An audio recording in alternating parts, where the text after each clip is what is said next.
कोटीचा घोटाळा आहे. कारण त्याला रस्त्यापासून जमिनीपासून त्याच्या पूर्ण जमिनीचे रेट वाढवण्याचं काम त्या ठिकाणी झालेलं आहे. मी सर्व तुम्हाला घटनाक्रम सांगितलाय. पीएपीची त्याची किंमत वाढवलेली आहे. त्यामुळे आमचं म्हणणं आहे की या सगळ्या प्रकरणाची पूर्ण जी आहे ते चौकशी झाली पाहिजे. आयजीआरने ज्या तऱ्हेने तो निर्णय 6 महिन्याच्या नंतर केला, ज्याच्यामुळे पूर्णपणे जर आपण बघितलं तर ते वर्ष बदललं, त्यामुळे सगळे रेट बदलले. या सगळ्या प्रकरणाची आम्ही तुम्हाला डॉक्युमेंटेशन देत आहोत. मला अपेक्षा आहे की राज्याचे मुख्यमंत्री ज्यावेळी पारदर्शक कारभाराच्या गोष्टी बोलतात त्यावेळी याच्यावरती पूर्णपणे चौकशी लावतील आणि येणाऱ्या दिवसामुळे आम्हाला याच्यामधलं जे आहे ते पूर्णपणे मिळालं पाहिजे. 15 दिवस आम्ही बघणार, नंतर आम्ही मुंबई महानगरपालिकेच्या ऑफिसमध्ये घुसणार.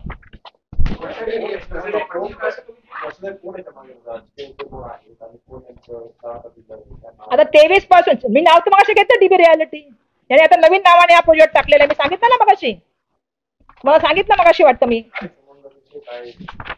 आता हे पत्रकारांनी पण माहिती करून घ्यावं थोडंफार, कसे कसे संबंध आहेत ते, कोणाशी संबंधित आहे काय. आणि हे सगळे निर्णय मी सांगितले कोणाकोणाच्या काळात झालेले आहेत. मी त्या वेळेची लेटरची पण त्याची तारीख पण सांगितलेली आहे, कशा कशा तऱ्हे झाले ते पण मी तुम्हाला सांगितलेले. प्रॉपर्टी कार्ड तो किसका नाम है और 13,000 जो आप बता रही हैं ये पुलिस हाउसिंग प्रोजेक्ट है ये नहीं, पहला उसको जो है वो ऐसा दिखाया गया कि आरक्षित नॉन डेवलपमेंट जोन को आर जोन कर दिया, आर जोन को पुलिस हाउसिंग में कर दिया. और क्यों कर दिया? क्योंकि उसके माध्यम से जो एफएसआई मिलता है, और फिर पीएपी के लिए अप्लाई किया, और फिर पीएपी के लिए अप्लाई करके पीएपी जो है उनको वो टेंडर निकला तो उसमें पार्टिसिपेट करके वो भी ले लिया. और ना आपका कैसे पुलिस हाउसिंग आपको पूरा करने के बाद उसको हाथ लगाना है, ना आपने इसको हाथ लगाया ना उसको. और सबसे बड़ी बात है कि आप पुलिस हाउसिंग के लिए कोई जगह देख रहे हो तो कम से कम अधिकारी ये तो देखना चाहिए जगह कहाँ है. जगह तो ऊपर है एकदम टिकड़ी के ऊपर, पहाड़ के ऊपर.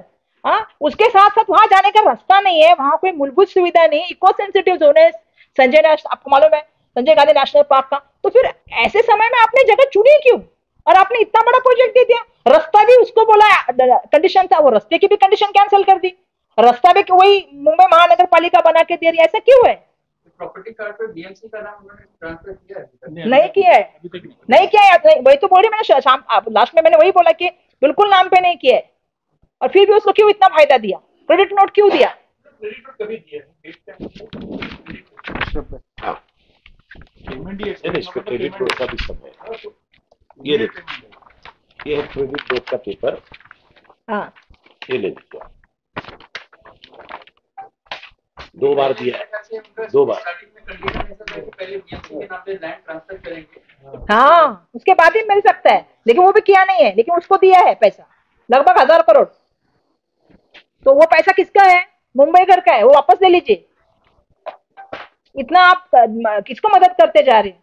और इसकी पूरी इंक्वायरी होनी चाहिए कि इतने निर्णय होते हैं जो इतना सब कुछ बदला जाता है. मतलब पीएपी के आप प्राइस बढ़ा रहे हो, प्राइस बढ़ाने के लिए आपको कुछ पूछा जाता है तो आप वापस अर्जी कर रहे हो, और मुंबई के आयुक्त तो उसको भी एक्सेप्ट कर रहे हैं. तो कुछ तो मतलब क्या है ये? और आईजीआर का जो रेट है ना, वो अगर पहले होता तो उसमें भी उसको बहुत ये होता था नुकसान. तो आपने क्या किया? मार्च तक नहीं किया आपने.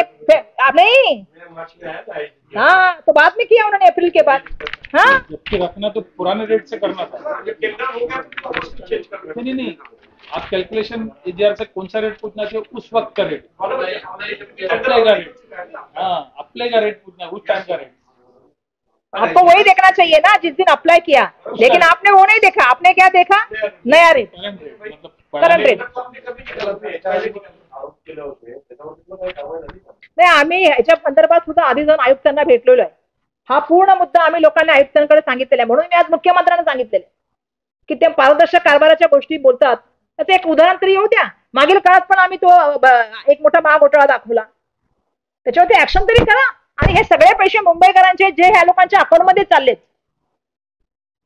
आणि असं आहे की मुंबईकराला 1 रुपया म्हणजे काय म्हणतात त्याला मिळायचं असेल त्याला किती त्रास सहन करावा लागतो. ह्यांच्या फायली बरोबर पटापट जातात. ते म्हणणार की पडताळणी करा, लगेच तुम्ही फाईलवर पडताळणी करायला सांगता. ते सांगणार तुमची छाननी समितीचा जो रेट सांगितलेला पीएपीचा बदलून ते पीएपीचा रेट वाढवणार, तुम्ही ते देणार. म्हणजे सगळ्याच गोष्टीमध्ये भ्रष्टाचार आहे. टप्प्याटप्प्याला असं कुठल्या गोष्टीमध्ये भ्रष्टाचार नाही सांगा. सगळ्याच गोष्टीमध्ये भ्रष्टाचार आहे पूर्णपणे. मी 15 दिवसाचा टायमिंग दिलेला आहे की मुख्यमंत्र्यांनी याच्यावरती आम्हाला त्वरित उत्तर द्यावं याच्या संदर्भामध्ये, कारण हा खूप मोठा हा प्रश्न बघा मुंबईकरांचा आहे आणि हा प्रश्न मुंबईच्या पैशाचा आहे. तुम्ही मुंबईचे पैसे स्वतःचे असल्यासारखं कोणाला पण वाटण्याचं काम करू नका. लाडका बिल्डर असेल पण तुमचा मित्र जरी असला तरी शेवटी हा आमचा मुंबईकरांचा पैसा आहे. तो मुंबईकरांवर खर्च व्हायला पाहिजे, मुंबईच्या इन्फ्रास्ट्रक्चरवर खर्च व्हायला पाहिजे.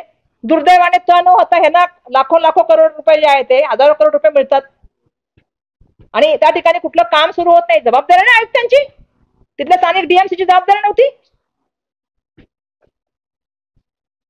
एवढ्या वर्षापासून चाललेले ज्यावेळी सरकार येत नाही तेव्हा नैतिकतेचे धडे पास करायचे आणि नंतर सगळे निर्णय तुम्हीच करायचे. त्यामुळे आमचं म्हणणं एवढंच आहे की मुंबईकरांचा आवाज म्हणून आम्ही चाललेलो आहे. मुंबईकरांच्या पैशाची अशा तऱ्हेने जो चाललेला व्यवहार आहे तो बंद झाला पाहिजे आणि आमचं सांगणं आहे की मुख्यमंत्र्यांनी दाखवलं पाहिजे पुन्हा एकदा की ते खरंच पारदर्शक कारभार करतात. तर मी मागे पण भूषण गगरांच्या संदर्भात बोलले, आता सुद्धा मी बोलते आणि माझं म्हणणं उपायुक्त तिथले जे आहेत किंवा तिथे जे अधिकारी आहेत त्यांच्यावरती शिस्तभंगाची कारवाई झाली पाहिजे आणि फौजदारीची कारवाई झाली पाहिजे, हे आमचं म्हणणं आहे. धन्यवाद.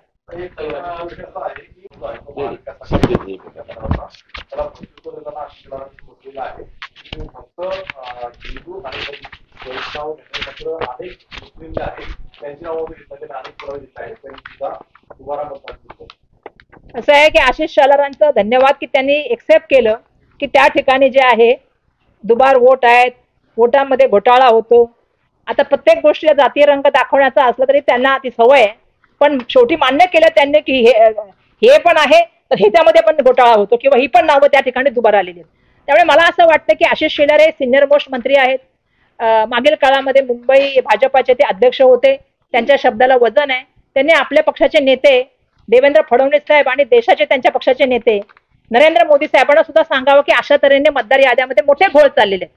म्हणजे आज आपल्याला कळलं की राज्याच्या मुख्यमंत्र्यांना जे माहिती नाही ते आशिष शेलारांकडे माहिती आहे आणि मला अपेक्षा आहे की आशिष शेलार ही माहिती राज्याच्या मुख्यमंत्र्यांना कळवतील, देशाच्या पंतप्रधानांना कळवतील आणि येणाऱ्या दिवसामध्ये आंदोलनामध्ये पण ते सामील होतील. आणि मला वाटतं त्यांच्या बोलण्याचा आता जे त्यांनी घेतलेल्या स्टँडला मला वाटतं निवडणूक आयोग पण त्या ठिकाणी फार सिरियस मोठ्या प्रमाणामध्ये घेईल, कारण ते जसं मी सांगितलं की ते भाजपाचे सिनियर मोस्ट लीडर आहेत. त्यांच्या बोलण्याला निवडणूक आयोग पण येणाऱ्या काळामध्ये मला अपेक्षा आहे की एकदम सिरियसली घेईल. आम्ही तर सातत्याने सांगतोच आहोत, कारण आदरणीय आमचे जननायक राहुल गांधीजींनी ती भूमिका सर्वप्रथम मांडली, पुऱ्यावेळीशी मांडली आणि त्या ठिकाणी सांगताना कशा तऱ्हेने हे पूर्ण मॅनिप्युलेट केलं जातं. आम्ही संसदेमध्ये सांसद रस्त्यामध्ये उतरलो, निवडणूक आयोगाच्या जे आहेत त्यांना आम्ही ज्ञानेश्वर कुमारांना आम्ही विनंती केली की साहेब आम्हाला तुम्हाला भेटायला यायचं, एक प्रेझेंटेशन द्यायचंय. आता आशिष शेलार ती जबाबदारी घेतील. येणाऱ्या काळामध्ये नरेंद्र मोदी आणि देवेंद्र फडणवीस जाऊन ते सांगतील आणि त्या ठिकाणी जे आहे तो आमचं जे मत आहे त्या मताशी जे आहे ते त्या ठिकाणी येणाऱ्या काळात काम करतील अशी मला अपेक्षा आहे. त्यांनी काही मतदारसंघाचं आणि मोठ्या प्रमाणावरती मतदार झालेली आहे. नाही मी काय म्हटलं की त्यांचं मी तर मगाशी तुम्हाला सांगितलं की त्यांनी सांगितलेलं आहे. आता या संदर्भात निवडणूक आयोग आहे, निवडणूक आयोगाच्या बाजूने कोण बोलत होतं? भाजपाचे सांसद, भाजपाचे मंत्री, भाजपाचे मुख्यमंत्री. मी तर मगाशीच बोलले की असेल तर त्यांनी तपासून बघावं आणि राहुलजीने जे सांगितले ते सत्य आहे. म्हणजे भाजपा आणि RSS जो राहुलजींच्या विरुद्ध जो प्रोपगंडा करते तो खोटा आहे, हे आशिष शेलारने सांगितलेलं आहे. राहुल गांधीजी सत्य बोलताय आणि निवडणुकीमध्ये ज्या मतदार यादीमध्ये मोठा घोटाळा चाललाय हे आशिष शेलारने सांगितलेलं आहे. आणि त्यामुळे मला अपेक्षा आहे की निवडणूक आयोग ह्या गोष्टीला सिरियसली घेईल. देशाचे पंतप्रधान आणि राज्याचे मुख्यमंत्री ह्या गोष्टीला सिरियसली घेतील आणि येणाऱ्या काळामध्ये रस्त्यात उतरून त्या ठिकाणी आंदोलनामध्ये सामील होतील.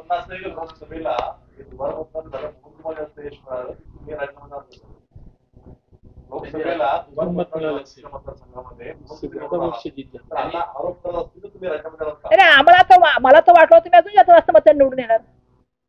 मला तर मलाही माहिती आहे, सगळ्यांना पत्रकार सगळे मला काय सांगत होते मला माहिती आहे आणि आशिष शेलारला पण माहिती होतं मी निवडून येणार जास्त मताने. त्यामुळे त्यांनी जे सांगितलंय ना पूर्णपणे माझं म्हणणं आहे की आता राज्य निवडणूक आयोगाला त्यांनी सांगावं येणाऱ्या मुंबई महानगरपालिकेमध्ये याच्या बाबतीमध्ये होऊ नये याची काळजी राज्याच्या मुख्यमंत्र्यांनी पण घ्यावी आणि त्यांनी आता मुख्यमंत्र्यांना पण सांगावं. पार पडला आणि काँग्रेसचे मोठे नेते म्हणजे तुम्ही सुद्धा नव्हता, सरफराज सर नव्हते, त्या मोर्चामध्ये दोन काँग्रेस पाहायला मिळाले, तुम्ही ऑफिसर होता आणि पार्टी होती. नाही मला असं वाटतं की आमचे बाळासाहेब आमच्या सगळ्यामध्ये सिनियर मोस्ट नेते आहेत, बरोबर. आमचे CLP आणि मागच्या काळामध्ये ते आमचे पक्षाचे प्रदेशाध्यक्ष सुद्धा होते. विजय वडेट्टीवार हे आमच्या पक्षाचे विरोधी पक्षनेते होते आणि आता सुद्धा ते आमच्या खालच्या हाऊसमध्ये जे म्हणजे विधानसभा आहे त्याचे ते आता सुद्धा CLP आहे, बरोबर आहे. आणि आमच्या मुंबईमधून 2 लोक गेले होते. त्यामुळे असं नाही की कोणी नव्हतं, भरपूर आमचे नेते त्या ठिकाणी गेले होते. आणि ही मुवमेंट सुरू केली कोणी, हा मला सगळ्यात पहिला प्रश्न आहे. ही मुवमेंट सुरू केली आदरणीय नेते राहुल गांधीजी यांनी पहिल्यांदा सगळ्यात सांगितलं की कशा तऱ्हेने याद्यामध्ये मोठ्या प्रमाणात भ्रष्टाचार केला जातो आणि याद्यामध्ये कसं नाव ऍड आणि कसं डिलीट केलं जातं आणि कशा तऱ्हेने ते वेगवेगळ्या उदाहरणाच्या माध्यमातून त्यांनी त्या ठिकाणी सांगितलं. त्यामुळे आम्हाला माहिती आहे की हा मुद्दा आमचे नेते आदरणीय राहुल गांधीजींच्या उपस्थित केलेला आहे, त्यांच्या फार जवळचा मुद्दा आणि त्यांना याच्या बाबतीमध्ये देशामध्ये ते सातत्याने आवाज करतात. आम्ही संसदेमध्ये प्रत्येक अधिवेशनामध्ये हा आवाज उचलण्याचं काम केलं, रस्त्यावर त्या ठिकाणी उचलण्याचं काम केलं. त्यामुळे आमचे मोठे सर्व नेते त्या मिटिंगमध्ये उपस्थित होते. मी बाहेर असल्यामुळे मी येऊ शकले नाही. या आंदोलनामध्ये राज ठाकरे हे राहुल गांधीचा जो मुद्दा आहे तो महाराष्ट्रातल्या राजकारण्यांनी हायजॅक करायचा. कोणी कोणाचा मुद्दा हायजॅक करण्याचा प्रश्न नाही, त्यांना त्यांचं काही दिसलं असेल म्हणून ते त्यांची भूमिका मांडतात. पण हा मुद्दा काँग्रेसने राहुल गांधीजींनी सुरुवातीपासून सांगितलं की महाराष्ट्राच्या याद्यामध्ये जो आहे तो मोठ्या प्रमाणामध्ये जे आहे इलेक्शनच्या नंतर मला वाटतं सगळ्यात पहिले बोलणारे राहुल गांधीजी होते आणि त्यांनी सांगितलं होतं की महाराष्ट्राचा हा जो निकाल आलाय हा आम्हाला मंजूर नाही, कारण हा जो निकाल आहे हाच मुळात आम्हाला सगळ्यांना त्या ठिकाणी जो आहे तो विचार करायला लागणार आहे. त्यामुळे माझं सांगणं एवढंच आहे की मी त्यांचा धन्यवाद देते की त्या ठिकाणी ह्या मोमेंटमध्ये सामील झाले. पण हा मुद्दा राहुलजींनी सुरू केला. भाजपच्या नेत्यांचं काय म्हणणं आहे, भाजपच्या नेत्यांचं काय म्हणणं आहे त्याला मी उत्तर द्यायला बांधील नाही. अमित सरोदे वकील आहे, त्यांची 3 महिन्यांनी स्वतः रद्द करण्यात आलेली आहे. तुमचे भाष्य वापरलं राष्ट्रपती आता हा कायद्याच्या चौकटीतला प्रश्न आहे, मला वाटतं त्याच्या संदर्भात मी हे करून घेईन. पण मला एक असं वाटतं की जे सरोदे साहेब आहेत आपले असीम सरोदे साहेब जे आहेत ना, तुम्ही नाव चुकीचे आहेत, असीम सरोदे, हा असीम सरोदे साहेब जे आहेत ते आपण बघतो की सातत्याने मुवमेंटमध्ये राहिलेले आहेत. समाजाच्या बाबतीमध्ये त्यांनी आपली सगळ्यांना बरोबर घेऊन जाण्याची भूमिका मांडलेली आहे. सातत्याने ते कायदा सुव्यवस्थेबाबत बोलत असतात. महाराष्ट्रामधल्या एकोप्याबद्दल चांगलं राहावं असं त्यांची अपेक्षा असते. मला असं वाटतं की ठीक आहे, तुम्ही असीम सरोदे साहेबांबद्दल करताय, तो गुणवंत सदावर्तेंच्या बाबतीत काय करणार, गुणरत्न सदावर्ते साहेबांच्या बद्दल तुमचं काय मत आहे, हे सुद्धा महाराष्ट्र शासनाने कधीतरी डिक्लेअर करावं. की ज्या तऱ्हेने ते प्रक्षोभक बोलतात किंवा ज्या तऱ्हेने ते हातवारे करतात किंवा ज्या तऱ्हेने ते महाराष्ट्राच्या राजकारणाला एक वेगळ्या दिशेने घेऊन जाण्याचं काम करतात. खरं तर सरोदे साहेब तर एखादं वाक्य हरवत आहे, पण सातत्याने आपण त्यांचं वागणूक बघितलं तर सगळ्यांना जोडण्याचंच काम त्यांनी केलेलं आहे. पण जे असे तोडण्याचं काम करतात त्यांच्यावर काय करणार आहे, जे असे सातत्याने ओरडून लोकांमध्ये देश पसरण्याचं काम करतात, मी घरात घुसेन, मी याच्यात जाईन, मी कोर्टात जाईन, अशा धमक्या देतात, त्यांच्यावरती काय कारवाई होणार हे पण जरा एकदा महाराष्ट्राला कळलं पाहिजे. नहीं, मैं शुरुआत में अगर आपने मेरे पत्रकार परिषद को देखा होगा तो मैंने सबसे पहले बधाई उन्हीं को दी जो टीम इंडिया महिला टीम है. मैंने तो वही कहा कि एक तो टीम इंडिया जीती है और उसके ऊपर महिला टीम जीती है, तो मेरे लिए ये दूरदर्शन से भी बड़ा योग है, क्योंकि जिस तरह हमारे महिलाओं ने फाइट दी और ये जीती है, मैं उनका बहुत जो हमें पूरे देश को उनको अभिमान है, मुझे भी उन पर बहुत अभिमान है और मैं उन सबको बधाई देती हूँ कि जिस तरह से उन्होंने कंसिस्टेंसी से परफॉर्म किया और वो जीती, हमारे देश का गौरव बढ़ाने का काम किया. अपेक्षा यही करती हूँ कि कभी अगर रामलीला मैदान पे या जंतर मंतर मैदान पे वो आए तो उनको सम्मान पूर्वक बिहेवियर उनके साथ हो. जैसा पिछली बार जो हमारे मालूम है ना आपको, हमारी जितनी राष्ट्र का नाम हमारा जो है पूरा देश में दुनिया में ऊंचा करने वाली महिलाएं जब बैठी थी जंतर मंतर मैदान में, तो उनके साथ जो सलूक हुआ, जिस तरह से उनको घसीटा गया, जिस तरह से का साथ उनके साथ मारपीट हुई, अपेक्षा करती हूँ इन महिलाओं के साथ अगर ये अन्याय के खिलाफ कभी खड़ी हो जाए तो इनके साथ जो है सम्मान पूर्वक, क्योंकि इन्होंने देश का सम्मान बढ़ाया है, तो हमें भी ये काम देखना चाहिए कि उनका भी सम्मान बढ़े. आशीष शेलार जी के बयान को आप किस तरह से देखते हैं? वो लगातार बोल रहे हैं वोट चोरी पे विपक्ष जो है वो सवाल उठा रहे हैं, लेकिन एक समुदाय का नाम जो है वो नहीं ले रहा है, सिर्फ हिंदू और नहीं. मैंने तो आशीष शेलार जी के स्टेटमेंट का कहा कि भाई धन्यवाद कि आपने एक्सेप्ट कर दिया कि वोट चोरी हो रही है. मैं यही चाहूंगी कि आशीष शेलार जी, जैसा मैंने कहा कि मुंबई भाजपा के अध्यक्ष थे, अभी राज्य के हमारे मंत्री है, सीनियर मोस्ट मंत्री में से एक है, तो वो राज्य के मुख्यमंत्री को और देश के प्राइम मिनिस्टर को बता दे जो भाजपा के उनके लीडर हैं कि भैया वोट चोरी होती है. जो आदरणीय नेता जननायक राहुल गांधी जी कह रहे हैं वो सच है और इस तरह से वोट चोरी हो रही है. और मुझे लगता है कि आने वाले दिनों में वो इतने सीनियर मोस्ट नेता बात कर रहे हैं भाजपा के, तो मुझे लगता है चुनाव आयोग भी उसको सीरियसली लेगा और चुनाव आयोग भी आने वाले दिनों में जो है जो कार्रवाई होगी चुनाव आयोग के माध्यम से मुझे अपेक्षा है कि वो कार्रवाई भी जो है जल्द से जल्द शुरू हो जाएगी, क्योंकि आज एक बड़े भाजपा नेता ने उस बात को जो है क्या कहते हैं सहमति दी है या एग्री किया है उस चीज के लिए। धन्यवाद। मराठीमध्ये इतिहास घडवलेला आहे बोलले मी मला अभिमान या गोष्टीचा आहे की आपली टीम इंडिया महिला जी आहे ती जिने इतिहासमध्ये आपलं नाव त्या ठिकाणी नोंदवण्याचं काम केलेलं आहे आणि मला अभिमान या गोष्टीचा आहे की टीम इंडिया आहे आणि दुसरं म्हणजे महिलांनी हा जो आहे तो कप जिंकलेला आहे। ज्या तऱ्हेने मेहनत करून कष्ट करून त्या महिलांनी सातत्य ठेवून हा कप जिंकला, हा काल आमच्यासाठी खरं तर खूप मोठा दुर्गशर्करा योग होता, कारण टीम इंडिया प्लस महिला असल्यामुळे। म्हणून मी सुरुवातीलाच प्रेस कॉन्फरन्सच्या जे आहे त्या महिला टीमचं या ठिकाणी मोठ्या प्रमाणामध्ये जे आहे ते खूप त्यांचं त्या ठिकाणी स्वागत केलं, त्यांचं अभिनंदन केलं। पण अपेक्षा मी मगाशी जसं बोलताना म्हटलं की अपेक्षा हीच करते की याच महिला जर उद्या अन्यायाच्या विरुद्ध मंत्र मैदानात बसल्या तर त्यावेळेला जे आहे त्यांच्यावरती जो त्या तऱ्हेने ज्या तऱ्हेने आपल्याला माहिती आहे की पैलवान महिला ज्यांनी देशात नाही तर जग पातळीवर जे आहे ते भारताचं रिप्रेझेंटेशन केलं आणि ज्या वेळेला त्यांनी त्यांच्या उत्पीडनाबद्दल जे आहे ते जंतर मंतर मैदानामध्ये त्या ठिकाणी जे आहे ती त्यांनी उपोषण केलं होतं, त्यावेळेला त्यांना ज्या तऱ्हेने घसटण्याचं काम झालं, त्यांना जशी ज्या तऱ्हेने वागणूक दिली गेली ती अमानवीय अशी वागणूक होती। माझी अशी अपेक्षा आहे की या महिला देशाचं नाव गौरव करण्याचं काम करतात, फक्त भारतात नाही तर जगामध्ये अशा महिलांचा सन्मान झाला पाहिजे आणि कुठेही असल्या कोणत्या न्यायासाठी मागत असल्या त्यांना त्या ठिकाणी जो आहे ते सन्मानपूर्वकच वागणूक मिळाली पाहिजे। धन्यवाद। पहिले हे बोलणार आहेत ना म्हणून। आजच्या पत्रकार परिषदेमध्ये मी आपल्या सर्वांचं मुंबई काँग्रेसच्या सन्मान्य अध्यक्षा वर्षाताई गायकवाड आणि मुंबई काँग्रेसच्या वतीने हार्दिक स्वागत करतो। आणि पत्रकार बांधवांनो, आपल्याला माहित असेल की गेल्या जवळपास 3-4 महिन्यापासून मुंबई काँग्रेसच्या माध्यमातून आपण महायुती सरकारनं कशा पद्धतीनं घोटाळ्याचं एक मोठं षडयंत्र सुरू केलेलं आहे आणि एकामागून एक अशा सिरीज आम्ही तुमच्या समोर घेऊन येत आहे। तर अशाच पद्धतीचा एक मोठा घोटाळा जो पीएपीचा घोटाळा आहे, त्या घोटाळ्याचा पर्दाफाश करण्यासाठी आजच्या पत्रकार परिषदेमध्ये सन्माननीय आमच्या अध्यक्षा वर्षाताई गायकवाड, माजी नगरसेवक मोहसिन हैदरजी, अशरफ आझमीजी यांचंही मी स्वागत करतो आणि मी आपला अधिक वेळ न घेता मी वर्षाताईंना विनंती करतो की त्यांनी आजच्या पत्रकार परिषदेला सुरुवात करावी। सर्वप्रथम मी आपल्या सगळ्यांची माफी मागते, कारण ज्या गैरसोय आपल्याला आज होत आहे, तुम्हाला सगळ्यांना माहिती आहे ऑफिसचं काम सुरू असल्यामुळे थोडी गैरसोय झाली, त्याच्यामुळे थोडा उशीर झाला पत्रकार परिषद सुरू करायला। पण प्रत्येक आमचा प्रयत्न आहे की 15 दिवसामध्ये महायुती मस्त मुंबईकर मात्र त्रस्त याच्या माध्यमातून जे आहे ते मुंबईच्या होत असलेल्या जमिनीच्या घोटाळ्याबद्दल, मोठ्या मोठ्या भ्रष्टाचाराबद्दल जे आहे ते त्या ठिकाणी आपल्याशी संवाद साधण्याचा आणि ही ज्या आहेत ह्या गोष्टी आपल्यासमोर आणण्याचा आमचा प्रामाणिकपणे प्रयत्न असतो। याही वेळेला आम्ही जो आहे एक मोठा घोटाळा घेऊन आलेलो आहोत।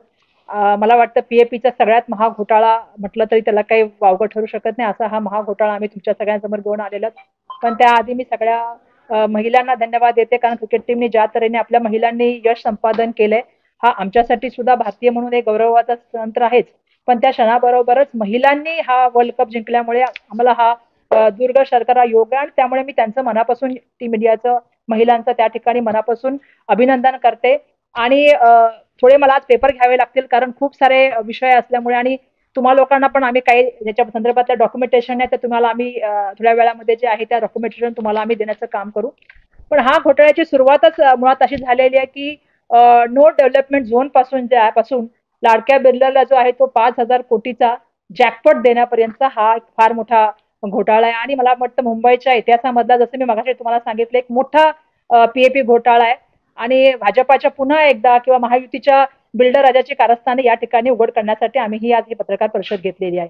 खरं तर आपण जाणता की महाराष्ट्रामध्ये भाजपाने जे आहे ते मत चोरी करून जे आहे ते सत्ता मिळवली आणि त्याच्यानंतर आपण बघतो आहोत की एक नवीन मॉडेल स्पेसिफिकली मुंबईसाठी त्या ठिकाणी आहे। विशेषतः ते नवीन मॉडेल असा बिझनेस मॉडेल असा आहे की एक लाडका बिल्डर मॉडेल। हे मॉडेल आता मुंबईमध्ये आपल्या सगळ्यांना दिसतंय की लाडका बिल्डर मॉडेल सध्या चालू आहे। आपल्याला माहिती आहे की खरं तर एखादा बिझनेस सुरू करायचा झाला तर त्यासाठी जे आहे ते आपल्याला कष्ट करावे लागतात, नवीन नवीन आयडिया आणाव्या लागतात, त्याचबरोबर जे आहे ते प्रामाणिक प्रयत्न करावे लागतात।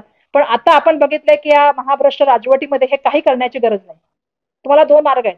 एक मार्ग आहे तो की सरकारच मालकीचं आणायचं, आपल्या मालकीचं, जे आपण अदानींचं बघतोय उदाहरण तुम्हाला दिसतंय। तर दुसरं जे आहे ते लाडका बिल्डर व्हायचं सरकारचं। हे 2 आपण बघत आहोत की नवीन पॅटर्न हा नव्या तयार करण्याचं काम केलेलं आहे। आता भाजपा सरकारने जे आहे हा लाडका बिल्डर मॉडेल जे आणलेलं आहे ते पूर्णपणे जर आपण बघतोय की मुंबईकर आणि मुंबईचं त्या ठिकाणी फ्री पास दिलेलं आहे की ते मुंबईला लुटण्याचे येणाऱ्या काळामध्ये आपण बघतोय की मागील काळापासून जे त्यांना काम दिलेलं आहे. आता मी सातत्याने मागील काळामध्ये सुद्धा जे आहे ते अदानींच्या संदर्भामध्ये बोलत होते. मागे आम्ही एक मोठा जमिनीचा घोटाळा त्या ठिकाणी आणला, मेगा घोटाळा. तुम्हाला माहिती आहे की त्या संदर्भामध्ये आम्ही आणि मोहसिन भाईने सातत्याने त्या गोष्टीचा उल्लेख केलाय की जुहे येथील महानगरपालिकेचा एक मोक्याची जी भूखंड आहे, जो मोक्याचा भूखंड जो शेकडो करोडचा भूखंड आहे आणि ज्याच्यामध्ये मुंबई महानगरपालिकेच्या जे कर्मचाऱ्यांसाठी त्या ठिकाणी सफाई कामगारांसाठी घरं होणार होती, तो मोठा एक जे आहे तो प्रोजेक्ट होता. तो जो आहे तो गिफ्ट करण्यात आला एका बिल्डरला. त्या बिल्डर बद्दल तर मी बोललेच होते, पण आता आणखीन एक मोठा घोटाळा मी आज पुराव्यानिशी या ठिकाणी सादर करणार आहे, ज्याचे सगळे डॉक्युमेंट आम्ही तुम्हाला देणार आहेत मागाशी सांगितल्याप्रमाणे. आणि हा दुसरा जो लाडका बिल्डर संबंधित घोटाळा आहे, जसं मी सांगितलं मगाशी की हा मुंबईतला सगळ्यात मोठा घोटाळा आणि हा घोटाळा आहे 5,000 कोटीचा पीएपी घोटाळा. म्हणजे पीएपी घोटाळा कुठला, तर मालाडचा पीएपी घोटाळा. आता या घोटाळ्यामध्ये सगळ्यात महत्वाची काय गोष्ट आहे माहितीये का, हा जनतेचा जगण्याचा मूलभूत अधिकार काढून घेतो. त्या व्यतिरिक्त पर्यावरणीय नियम आणि मुंबई विकास नियंत्रण नियमावलीच्या तरतुदीला जो आहे तो धाब्यावर बसवणारा हा जो आहे तो निर्णय घेण्यात आलेला आहे. खरं तर फडणवीस सरकारला आपल्या लाडका बिल्डर मित्राला जे आहे ते त्या ठिकाणी आवाजवी जे आहे ते फायदा करून द्यायचा आहे.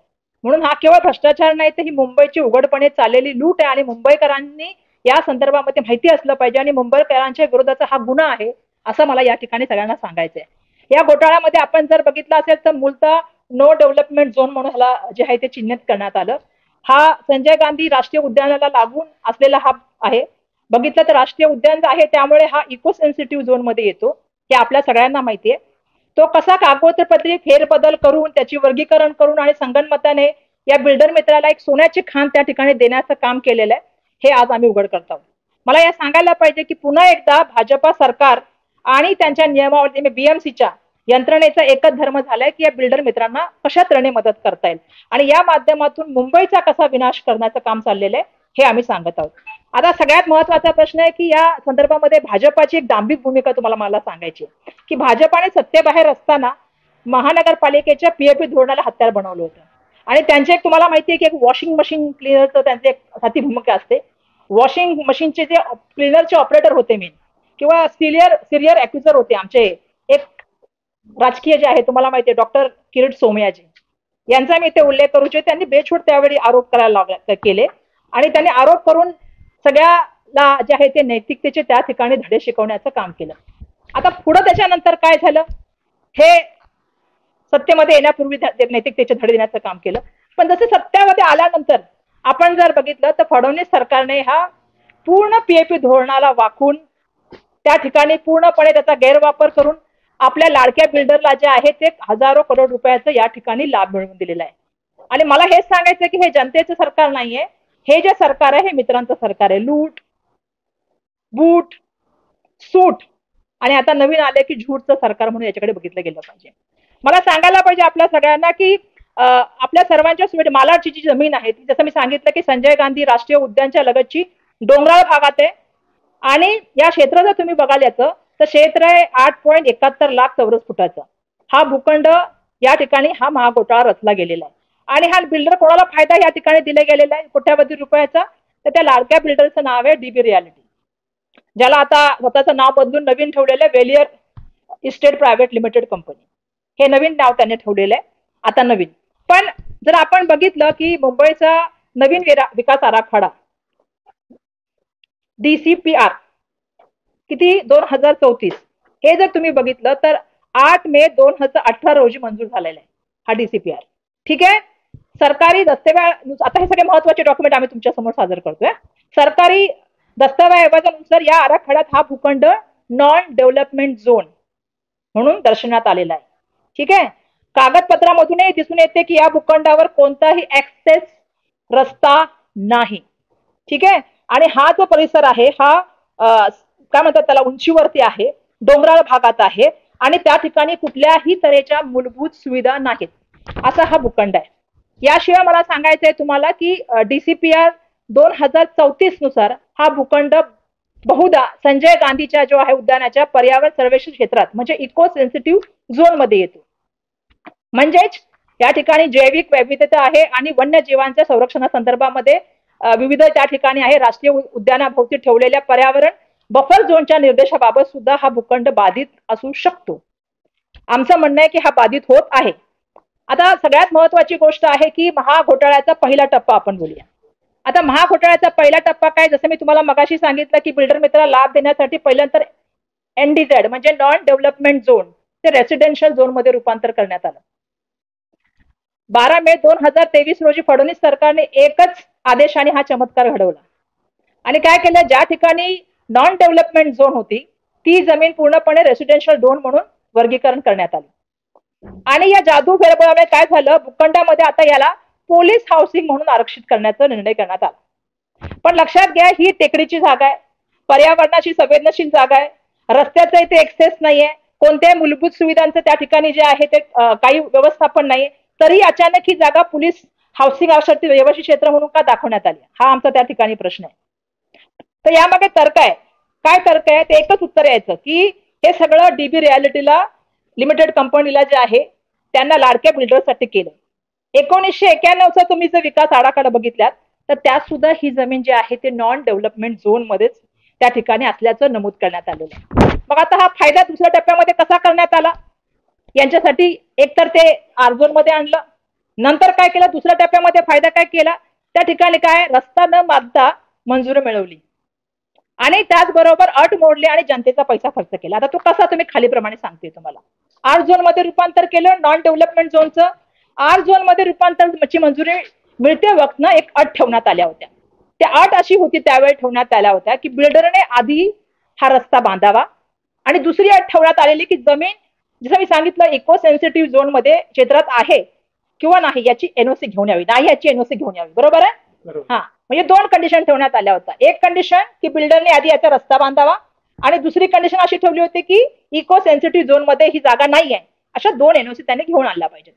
पण मला सांगितलं पाहिजे की पुढे झालं काय, बिल्डरने रस्ता तर बांधलाच नाही, पण त्याऐवजी त्यांनी काय केलं की शेजारच्या खासगी जमिनीतून जे आहे त्यांनी तात्पुरती जे प्रवेशासाठी जे आहे ती एक जागा घेतली आणि ती त्यांनी पळवाट काढली. पुढं काय झालं, तरी बिल्डर दंडित करून काय त्याला खरं तर त्यावेळी दंडित करायला केली आणि जवळपास 200 कोटी किमतीचा हा प्रकल्प. कोणी रस्ता बांधायचं ठरलं होतं, बिल्डराने, पण तो रस्ता बिल्डरने बांधत आहे, कोण बांधतंय, BMC. किती रुपये, जवळपास 200 किमतीचा प्रकल्प. यासाठी मुंबईच्या करदात्यांचा निधी त्यासाठी देण्यात आला. म्हणजे एका तऱ्हेने आपण बघितलं की बिल्डराचे पैसे वाचवले आणि मुंबईकरांसाठी जमा झालेला पैसा होता तो हा 200 कोटीचा रस्ता हा त्याला देण्याचं काम झालं. आता तिसरा महत्वाचा टप्पा, आता आपण तुम्हाला मी सांगितलं की त्या ठिकाणी आरझोन केलं, आरझोन नंतर तिथे पोलीस हाऊसिंग केली. आता पोलीस हाऊसिंग बरोबर काय केलं, PAP नावाची लूट. जसा उल्लेख मी आधी सांगितला की पोलीस हाऊसिंग मध्ये आरक्षण हे केवळ बिल्डरसाठी वापरलेलं सोयीची एक पळवाट होती. कारण मी जसं सांगितलं की ते उंचीवर आहे, रस्ता नाहीये, त्या ठिकाणी कुठल्या मूलभूत सुविधा नाहीयेत, सगळ्यापासून दूर आहे, इको सेन्सिटिव्ह झोन मध्ये पण ते आहे. मग हे का केलं, एक गोष्ट समजून घ्यायला पाहिजे. कोणतेही प्रशासन अशा कुठल्याही जागी पोलिसांची वसाहत त्या ठिकाणी बांधेल का, नियोजन करेल का, त्याचा खरा उद्देश काय होता हे मला आता सांगायचंय. पोलीस गृहनिर्माणची एकही वीट त्या ठिकाणी रस्ते गेलेली नाही. त्याऐवजी काय झालं, 20 जून 2023 रोजी DB रियालिटीने मुंबई महानगरपालिकेने PAP साठी काढलेल्या टेंडर मध्ये सहभाग घेतला, ज्यामध्ये या भूखंडाला अकोमोडेशन रिझर्वेशन पॉलिसी अंतर्गत 13,341 PAP प्रत्येकी किती फुटाच्या, 300 फुटाच्या बांधण्याचा प्रस्ताव त्यांनी महानगरपालिकेला दिला. त्या बदल्यात त्यांना लँड TDR, कन्स्ट्रक्शन TDR आणि क्रेडिट नोट्स मिळणार, जे रिअल इस्टेट बाजारात विकून त्याला हजारो कोटीचा त्या ठिकाणी नफा देण्यासाठी हा एक पूर्णपणे केलेलं षडयंत्र आहे. दुसरं असं आहे की हा जर बघितला आपण तर संपूर्ण क्षेत्रामध्ये फक्त 3.45 चौरस फूट जे आहे ते पोलिसांसाठी हाऊसिंगसाठी ठेवण्यात आलं आणि 5.23 लाख चौरस फूट हा PAP घरासाठी. म्हणजेच हा फक्त नफा कोणासाठी होता, हा फक्त त्या बिल्डरासाठी होता.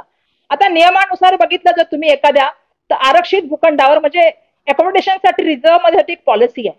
या पॉलिसीच्या अंतर्गत काय केलं जातं की प्रकल्प राबवताना ज्या आरक्षणासाठी ही जमीन आहे, ज्याची राखीव आहे, ते पहिल्यांदा बांधून देण्याचं काम केलं पाहिजे. तो बांधून मुंबई महानगरपालिकेकडे हस्तांतर केल्यानंतर भागीच्या भागावर जे आहे ते PAP बांधणं बंधनकारक आहे. म्हणजे त्याने पहिल्यांदा हाऊस काय बांधायला पाहिजे, तो पोलीस बांधून मग ते हस्तांतरित करायला पाहिजे मुंबई महानगरपालिकेला आणि त्याच्यानंतर पीएपीचा प्रकल्प राबवणं बंधनकारक होतं. पण आता लाडका बिल्डर आहे तर त्याच्यासाठी नियम तर बदलले गेले पाहिजेत, बरोबर आहे ना. त्याप्रमाणे नियम बदलले गेले. 17 ऑगस्ट 2023 रोजी नगर विकास विभागाने या भूखंडावर सायमल्टेनियसली डेव्हलपमेंट ला मंजुरी दिली. दोन्ही प्रकल्पाच्या बांधकामाने एकाच वेळी सुरू करण्याची परवानगी दिली. याने बिल्डरला आरक्षित पोलीस गृहनिर्माण आणि पीएपी बांधकाम दोन्हीच एका वेळी सुरू करण्याची त्याला काय झाली, मुभा झाली. आणि खरं तर इथेच महाघोटाळ्याची मालिका सुरू होते, जिथे सरकार, बीएमसीचे अधिकारी आणि लाडके बिल्डर मिळून एक षडयंत्र तयार करतात. पर्यावरणाचा, नियोजनाचा, जनतेच्या पैशाची त्या ठिकाणी जे आहे तो बाजार मारला जातो. आता चौथा टप्पा आहे, आपण याच्यामध्ये येऊया. काय केलं यांनी? दोन्ही लोकांना एकत्र सांगितलं की दोन्ही तुम्ही एकत्रपणे करू शकता का. चौथ्या टप्प्यामध्ये काय केलं? आता जमिनीचे दर वाढवले पाहिजेत, तर जमिनीचे दर फुगवून कोट्यावधीचा जो आहे तो गैरफायदा त्याला दिला. आता हा घोटाळा इथेच थांबत नाही. काय कागदपत्र असं दिसते की बिल्डरच्या प्रस्तावात बीड केली जाते प्रकल्पाअंतर्गत. त्या पीएपीच्या प्रत्येक सनदिकेची किंमत बीएमसीच्या तांत्रिक छाननी समितीच्या अंदाजापेक्षा कित्येक पटीने जास्त असताना, म्हणजे बीएमसी मध्ये एक तांत्रिक छाननी समिती असते, ती ठरवत असते पीएपीचा रेट. पण त्याच्याही पेक्षा जर आपण बघितलं तर प्रत्येक समितीची किंमत ही बीएमसीच्या तांत्रिक छाननीच्या कमिटीपेक्षा जास्त असताना 6 ऑगस्ट 2024 रोजी मुंबई महानगरपालिका आयुक्त भूषण गगराणी यांनी हा प्रस्ताव मंजूर केला. सगळे डॉक्युमेंट देणार आहे तुम्हाला. बीएमसीच्या तांत्रिक छाननी समितीने ह्याची किंमत किती ठरवली? 24-25 साठी, सगळ्यासाठी 24-25च्या वार्षिक दर सूचनेनुसार ASR प्रत्येकी पीएपीची किंमत ₹32.21 लाख जीएसटी वगळून इतकी अंदाजित केली होती. या उलट मित्रांनी किती सांगितले? डीबी रियालिटीने ₹58.18 लाख जीएसटी सह इतका फुगवलेला दर लावला. म्हणजे 32 लाख त्यांनी 58 लाख सांगितला. आणि प्रत्येक पीएपीच्या अतिरिक्त जो किती खर्च सांगितला? ₹44 लाख. आता वायबिलिटी गॅप फंडिंग म्हणून मागितले. बाकीचे जे फंड आहेत ना, ते उत्पादन मागलेले पैसे ते वायबिलिटी गॅप फंड पाहिजे म्हणून त्यांनी मागितले. म्हणजे बिल्डराने सांगितलेला प्रति पीएपी दर हा बीएमसीच्या स्वतःच्या ASR आधारित दरापेक्षा तब्बल ₹25.97 लाख इतका जास्त होता. मी पर पीएपी सांगते, 25.97 लाख इतका दर जास्त होता, जो बीएमसीच्या ज्या कमिटीने, छाननी कमिटी म्हणजे ज्याने सांगितलं होतं त्याच्यापेक्षा. आता तुम्ही सांगते की शासनाच्या प्रचलित पीएपी धोरण काय सांगतं की बीएमसीने काय करायला पाहिजे होतं? एक तर त्यांनी सांगायला पाहिजे होतं बिल्डरला, त्यांनी सांगायला पाहिजे होतं की तुम्ही ₹32.21 लाख इतक्या निविदेच्या दराशी जुळूनच तुम्हाला त्या ठिकाणी जे आहे ते हा घेण्याचं सांगितलं गेलं पाहिजे होतं. किंवा काय सांगायला पाहिजे होतं दुसरं, की तुमचा प्रस्ताव सरळपणे आम्हाला मान्य नाही, तो फेटाळून लावतो आम्ही. पण आता हा माणूस काय छोटा थोडका थोडी आहे, आता सरकारचा मित्र आहे, लाडका मित्र, लाडका बिल्डर. त्यामुळे लाडका बिल्डर काय म्हटलं, फक्त हा नाही, तेव्हा त्यासाठी काय आहे ते नियम पूर्णपणे वाकवले. 25 सप्टेंबर 2024 रोजी डीबी रियालिटीने बीएमसीला पत्र लिहून नोंदणी महानिरीक्षक IGR यांनी वार्षिक दर सूचित या भूखंडासाठी ठेवलेल्या दरावरती त्याने प्रश्नचिन्ह उपस्थित केला. मग त्याने नवीन काय काढलं? आता हे दर कशाने वाढले? तर त्या ठिकाणी त्याने सांगितलं डीबी रियालिटी बीएमसीला पत्र लिहून की नोंदणी महानिरीक्षक IGR यांनी वार्षिक दर जे सूचित केले त्या भूखंडाच्या ठरलेल्या दरापेक्षावर माझं म्हणणं आहे की माझे दर वेगळे आहेत. हा त्यांनी प्रश्नचिन्ह निर्माण केला. प्रश्नचिन्ह निर्माण केल्याने त्यांनी पुन्हा पडताळणी करण्याची नोंदणी महानिरीक्षकाला पाठवण्यात त्याचे चक्क सुचवले की पुन्हा याची पडताळणी करा. तसेच या पडताळणीच्या अधीन राहून आपली बोली स्वीकारली जावी असं त्याने त्या ठिकाणी मागणी केली. आता पुन्हा पिक्चर मध्ये कोण आले? कोण येणार? बीएमसीचे सन्माननीय आयुक्त. त्यांनी लगेच त्यासाठी होकार दिला आणि 6 ऑक्टोबर 2024 रोजी आयुक्त भूषण गगराणी यांनी फाईलवर लिहिलं की बिल्डराला लेटर ऑफ एक्सेप्टन्स LOA देण्यात यावं आणि त्याच वेळी IGR कडून जे आहे ते त्या ठिकाणी ASRच्या दराची फेर तपासणी करून घ्यावी. ही जी आहे ना, ह्याच्यामध्ये त्या फाईलमध्ये श्री भूषण गगराणी यांनी लिहिलं, first Beed value will be either the builder's bid or the rechecked ASR rate whichever is lower. अंतिम दर, याचा अर्थ काय मराठीमध्ये? अंतिम दर हा बिल्डराचा दर किंवा पुन्हा पडताळणी करून ठरलेल्या जमिनीचा ASR दर जो कमी असेल तोच धरावा. हे कोणी लिहिलं? श्री भूषण गगरानी. की एकच ओळ जी आहे ना, ह्या घोटाळ्याची मेन शिक्कामोर्तब करणारी ठरली. आता काय झालं, बिल्डरला मदत करण्यासाठी कोणाची आता वेळ आली? ती आली आयजीआरची. आयजीआरची पाळी आली आणि त्याने काय केलं, बीएमसीने 11 ऑक्टोबर 2024 रोजी विनंती पत्र पाठवलं की ह्या प्रस्तावावरती तुम्ही पुन्हा पडताळणी करा. जशी डीबी रियालिटी त्यांना विनंती केली होती त्याप्रमाणे पत्र पाठवून त्यांना विचारलं. पण आयजीआरने हे उत्तर दिलं नाही लवकर. किती महिने खाल्ले आयजीआरने ते उत्तर खाण्यासाठी? 6 महिने घेतले. 6 महिने कशासाठी घेतले? त्यांनी उत्तर कधी दिलं? त्यांनी उत्तर दिलं 3 एप्रिल 2025 रोजी यांचं उत्तर आलं. का? तोपर्यंत काय झालं, नवीन आर्थिक वर्ष सुरू झालं आणि याच्यामध्ये त्याला जो फायदा मिळाला तो वेगळा फायदा मिळाला आणि नवीन ASR दर आणि व्हॅल्यू झोन जाहीर करण्यात आले. हा विलंब योगायोग होता का? तर हा विलंब बिलकुल योगायोग नव्हता. हा मुद्दाम करण्यात आला होता. बिल्डरला मदत करण्यासाठी आणि भूखंडाचा ASR दर 58% कृत्रिमरित्या जे आहे तो वाढवला गेला. किती टक्क्याने? 58% वाढवला गेला. रुपये 84,460 प्रति चौरस वरून हा जो भूखंड होता त्याचा झाला 1,33,650 प्रति चौरस मीटर करण्यात आला. या एकाच खेळाने प्रकल्पाची किंमत जी आहे ती आकाशाला भिडली.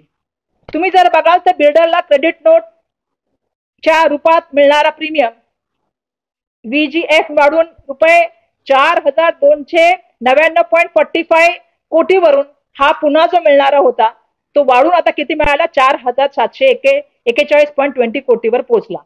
त्याचप्रमाणे लँड आणि कन्स्ट्रक्शन TDR घटकामध्येही प्रचंड प्रमाणामध्ये वाढ झाली. त्याने पूर्ण रेटच बदलल्यामुळे सगळ्या घटकांमध्ये त्या ठिकाणी वाढ आली. आणि सगळ्यात धक्कादायक गोष्ट म्हणजे काय, याच्यामध्ये आजपर्यंत 1ही इंचाचं काम झालेलं नाही. रस्ता आजही अस्तित्वात नाही. पोलीस हाऊसिंग साठी असलेल्या जमिनीचा भाग अजूनही खासगी मालकाचीच आहे. तरीही बीएमसीने जर आपण बघितलं तर बिल्डरला क्रेडिट नोट आधीच देऊन कितीची दिली क्रेडिट नोट?